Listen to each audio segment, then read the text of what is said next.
Hey Rockstar, welcome to another episode of Bants with. My name is Queen Rafi and this is my podcast, Queen Rafi Space. And for this episode of Bants with, I spoke with Ifeoluwa A because she's deliberately scrubbed off her son name off the internet and she doesn't want anyone to find it. But that does not take away from the brilliant conversation that we have. Ifeoluwa is a writer, an editor, and a hobbyist photographer.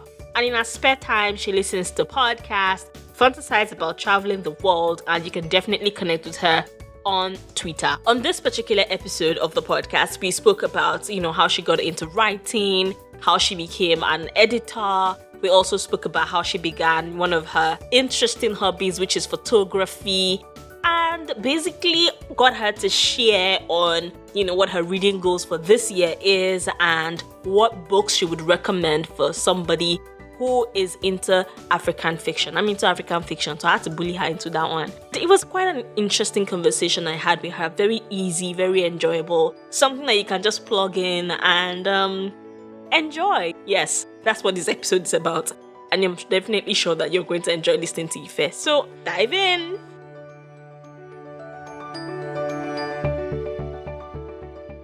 Hi, Ifeoluwa. It's really amazing to have you here. Welcome to the show. Hi, Rafi. Thank you for having me. You're a writer. People who write are superhumans in my eyes. Let's start from the very beginning, right? Are you the kind of writer that fell in love with reading first, or did you fall in love with writing first? Reading, actually. I've always read from when I was about 6 or 7. My mom used to buy me this Enid Blyton novels, so I started off with that. And then I used to read through them really quickly, so I started reading just about anything that was printed, anything at all that I could find. And then I used to exchange books with my friends. I just used to read anything, newspaper, magazines, anything in print, pretty much.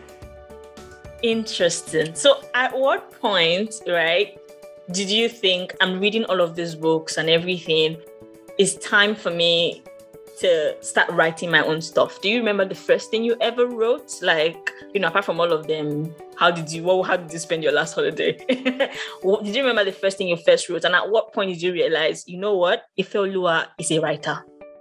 Funny enough, I didn't set out to write at any point in all my reading. It didn't cross my mind at some point that I could be a writer. But maybe I was about 14 or 15. Can't remember what class exactly I was, but it couldn't have been more than SS1 or SS2. I had this group of friends, and then the whole idea of keeping a diary started. I think that's the first thing I ever wrote.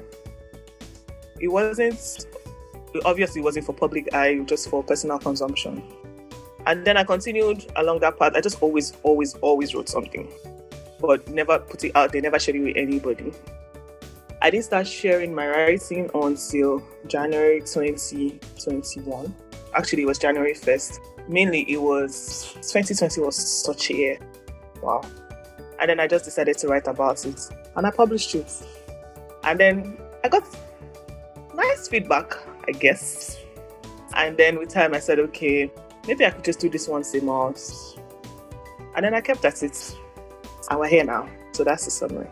Wow, we're definitely here. Like, if you lived through 2020, it was just the turning point for a lot of people's lives. It's like everybody just realized, okay, I got to be doing something.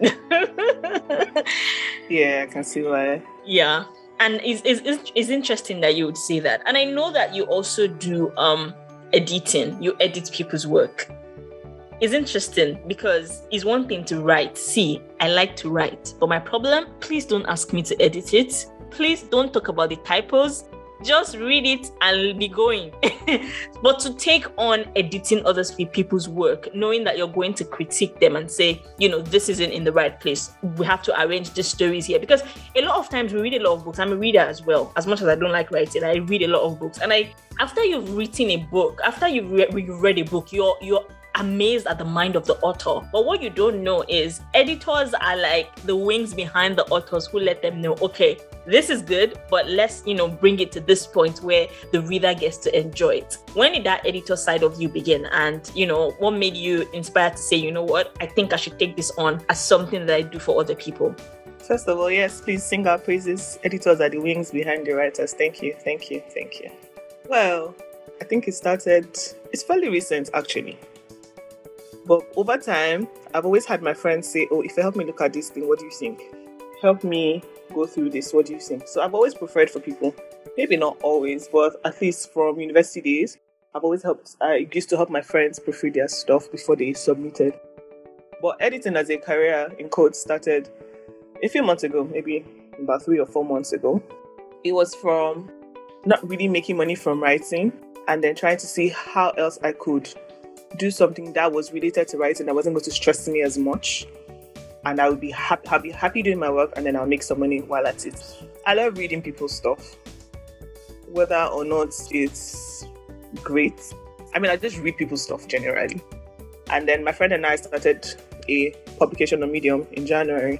So the idea was that she will write articles, I'll edit them, and then we'll publish them together. And with time, I just said, oh, okay, I could actually make a living out of this. And then I started to reach out to people sometime in March or April this year to say, okay, see, this is what I can do, and then this is what I have done over time. And the response was good, surprisingly. I was just shooting my shot per se. And then over time, I've had some really nice clients. I've only had one difficult client to date. But yeah, so far so good.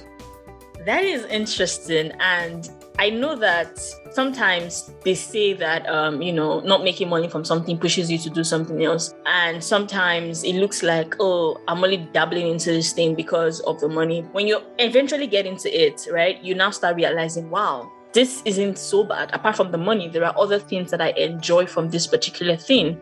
And it's not just about the money anymore. So I love how you told me about the story of, okay, money made me do this, but I've come to enjoy it and I've come to have really good clients. My question now is, as somebody who writes, right, why is it important to have an editor? Because some people feel like the job, like I said, I believe editors are like the wings behind writers. I'm never going to lie, because I write well, but I know it's full of errors, which is why I see the need for editors. But I know some people who say, no, I'm a good writer. Why do I need somebody to edit what I've written? Why do I need somebody to chop it down and think, oh, this area is not, the way it's supposed to be, and this place is not supposed to be how it's supposed to be? Based off of the experience you've had so far, why is it important for a writer to have an editor look at their work before it's finally published? First of all, I'm a firm believer that anything that you're trying to put out for other people to read, you need a second set of eyes to look at it. Whether the person is a professional, your friend, your neighbor, anybody, you always need a second set of eyes to look at it. Because you have written it, it may be difficult for you to spot errors, number one. And secondly, you're reading it in your own voice, which is not what other people may hear or read. So those are the two major reasons why people generally need editors. Maybe when you are starting out and you can't afford an editor, it's always better to just give somebody else, oh, read this thing, does it make sense to you? Or check this out for me, please. Personally, when I started putting my work out, I had somebody always look at my articles before I posted them. And that helps me a lot, because sometimes he would look at it and then we'll talk about, by the way, the person's my boyfriend. We would look at it together and then we'll discuss back and forth. I saw that over time, with the conversations that we're having and having him look at some of the sentences and some of the punctuation, made me better. So at the end of the day, every writer has a story to tell, but the editor's job is to maybe polish it a little bit. And one thing I've come to understand that a lot of writers struggle with when it comes to having somebody edit their work is you have to be vulnerable to let somebody look at your work that way. Because you don't know what the person is going to see. You don't know what the person is going to say after they see your work. So it takes a certain level of vulnerability to have somebody look at your work and possibly critique it. A lot of people don't want that. And you don't want to do something and then in your head you feel like it's a masterpiece, and then somebody can say, maybe this should be here, or maybe this should be there. It makes most people feel somehow. Personally, I have experienced that. That's why I know that it can make people feel somehow. But at the end of the day, you can't just expect people, especially when you're not in control of where your work goes, once you post it on the internet. You have to make it as as easy as possible, yes, for people to see, for people to read and understand what you're trying to say. So yes, the editor's main job is to polish articles to be published, or polish whatever written material it is that you want to publish. It's not necessarily to tear it down or to break it up into pieces. It's just to polish it. I like that you use the word polish, because as you were talking, what another word that came to mind is just make it a lot more. I think the word that came to mind was transparent. But now that I'm thinking about it, I'm not sure transparent works in that particular sentence. So I'm going to just shelve it. But I love what you said about, just making it a lot more, polishing it, raising the bar. Yes, you've written something amazing, but can we take it from amazing to excellent? And I think that's the work that editors do. And I love the fact that you spoke about vulnerability. I remember that I wrote a bundle of poems when I was in my NYSC, and for a very long time, I didn't do anything with it. I just kept it because I didn't want to show anybody. I didn't want anybody to say, this poem is... But when I gave it to my friend to help me look through, this way, it's not my boyfriend, it's my friend. Ife is lucky. She has a boyfriend that can help her edit. Mr. M cannot edit nothing. My friend looked at it, and by the time I got it back from her, the level of work that she did, it really raised the bar for the poems. I mean, a couple of them are on the podcast, and I still have that book. I still have plans of publishing it one day, maybe free, maybe sold. I don't know. It's just somewhere. One day.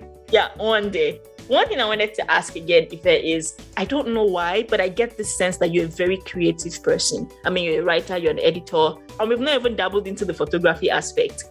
But I get the sense that you're a very creative person. You thrive on creativity. But apart from being a creative person, if somebody else was to say, Ife, what other 2 words describe you, what words would you give them? First of all, I live inside my head a lot. So maybe that's why you may get the vibe that I could be creative. I think another word people use to describe me is organized. Let's dabble into photography right now. You are also a photographer. How did that start? I mean, by the way, you said you live in your head a lot. I relate to that. I live in my head every single time. I enjoy my own company more than anybody else's. So I can relate to that. But let's talk about photography. How did photography start? Actually, it's a hobby. I've always liked the idea of taking pictures. I know that sounds cliche, but yeah, I've always liked the idea. And when I was younger, when I first started working, I used to have this dream that I would save up and buy a camera someday. And then somewhere in the hustle and bustle of working and living in Lagos, I kind of lost sight of that dream. And then for my birthday a few years ago, I just upped and bought a camera. I didn't think about it the week before. I didn't think about it 3 days before. I just thought about it one day, and my camera was in my hand the next day. It was something I always wanted, and then kind of had some spare money, so I just bought it. And then I started with the manual. I was really, I don't know how to explain it. It was something I really wanted to do. So I started to create time to go out to shoot pictures, because like when you talk to established photographers, they tell you that the best way to start is street photography. So I talked to somebody and she said, yeah, just go out and shoot anything. So I was learning to work the lens, adjust this, adjust that, adjust this, adjust that. So yeah, it's something that I've always wanted to do. I guess I just didn't have the time, or it's a dream that just got lost in other things because I was trying to build a career, be my own person, make a name for myself. The list goes on. Are there particular areas of photography that truly interest you? Just still life, actually. I only do still life. That is photography of non-living things or non-moving things. So buildings, structures, anything that's just still. What I enjoyed most about taking pictures is how you can choose what angle you want to look at something from, which kind of translates to life. Everything is just there for you to see, but you get to choose what angle that you want to see it from. Kind of like the analogy of a cup being half full or half empty. So yes, that's what I enjoy the most about photography. Absolutely. I love what you said about, allowing you to see, the angle you want to choose seeing life from. I'm a very overly positive person, and sometimes people struggle with that. They're like, how can you be positive with all these things? But like you said, you have to choose what angle really serves you. I know that the negative sides of stuff really drain me. So picking to look at things through the positive angle is how I'm able to get up tomorrow and do what I have to do while I'm still here. So thank you for that angle that you gave me about photography. Now, you fantasize about traveling the world. Where are the top 3 places that you plan to travel to? Ife, give it to me. It's wild though, but number 1 is Japan. I really want to go to Japan. I don't know why. Or maybe I know why actually. I read about it sometime. And then I watched the show and it's like they portrayed the community very well. So yes, that's number one. That's the top place that I like to go to. I also want to go to Jamaica. I hear it's a bubbly place. I don't know. I mean, I haven't really read much about it. I just heard that it's a bubbly. And then number 3, let's see. I don't know. I think just at the top 2. Anywhere that my travels carry me to. Yeah. That's nice. Jamaica is actually very fascinating. As you said Jamaica, the first thing that came to my head was bumbleclat, and I don't even know what that means. I'm gonna find out. So I'm sure it's not a cuss word. You are an exciting person, I have to say. Honestly, you're a very exciting person. And I've really enjoyed just having conversations with you on here. And I know that you read a lot of books. So it will be very, very, very, very, very, very sad of me if I don't make you give us a couple of top 3 books that you've read. First off, how many books did you read last year? How many books have you read this year? Make me feel bad because I haven't picked a book this year. And what are 3 African, because I really love African fiction. That's the books I always like to read. Can you give me 3 African fiction that you think that any book lover must read before they leave this world? Like, interesting. Not to gloat or anything, but last year I read 36 books. I randomly select my books. At the time, I just read anything that was available or anything I could afford. So, minus my big dreams, I could be a cheapie sometimes. Like I used to buy I only buy cheap books on Amazon and stuff. So that's how come some of my books are randomly selected. There are some that I really go out to buy, but others I'm like, oh, this looks nice, it's cheap, I'll buy it, I'll read it. So yes, last year was 36 books. This year the target is 42 books, just like 6 books more than last year. And I think I'm on book 29 or book 28. I'll have to check my thread to confirm. But yeah, I should be on book 29 now So I have, how many more books? Maybe like about a dozen more books to go for the year. My top 3 books. Chimamanda, The Thing Around Your Neck is number 1.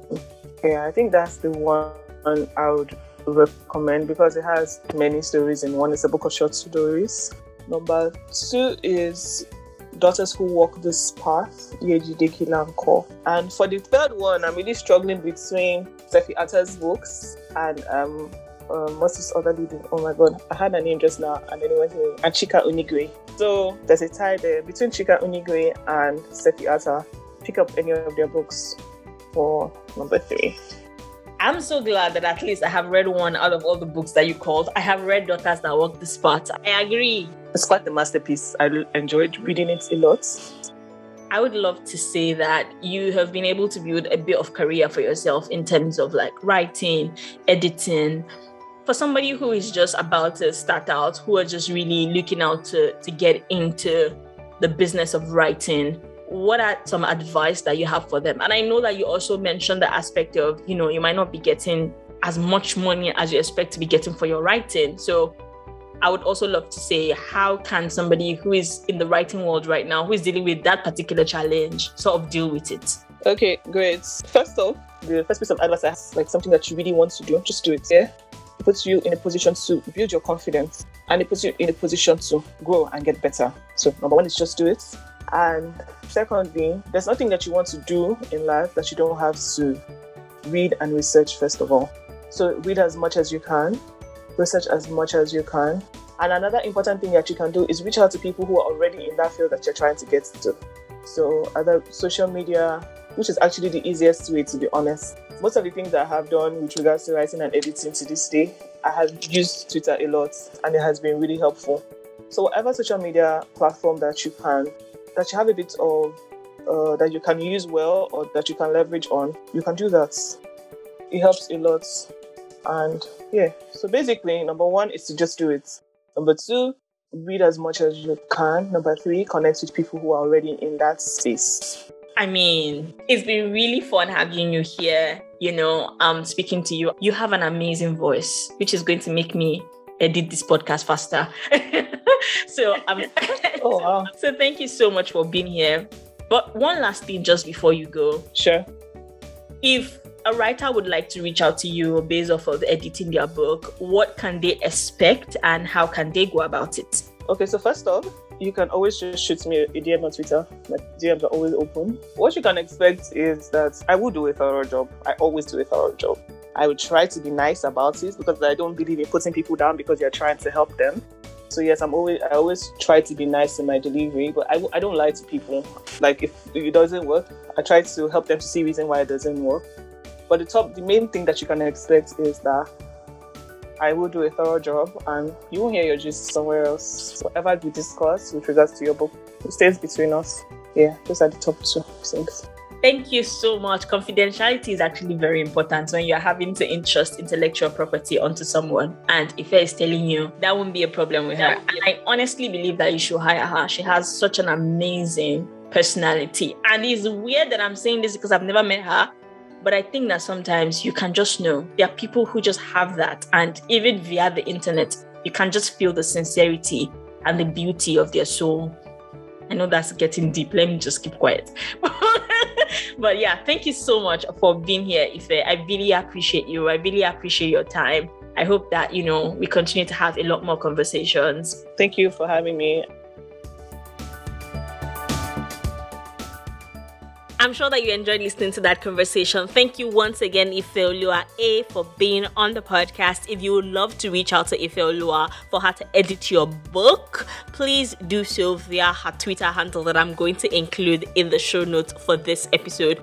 Also, do not forget the voting for ABVA Awards is still on. Voting is going to end on the 28th of July. I'm going to put the link as well in the show notes, so please, vote for Queen Rafi Space. You nominated the podcast, so let's bring that award home. Don't forget that the podcast is nominated under the self and personal development category. Thank you so much. And as always, thanks for listening.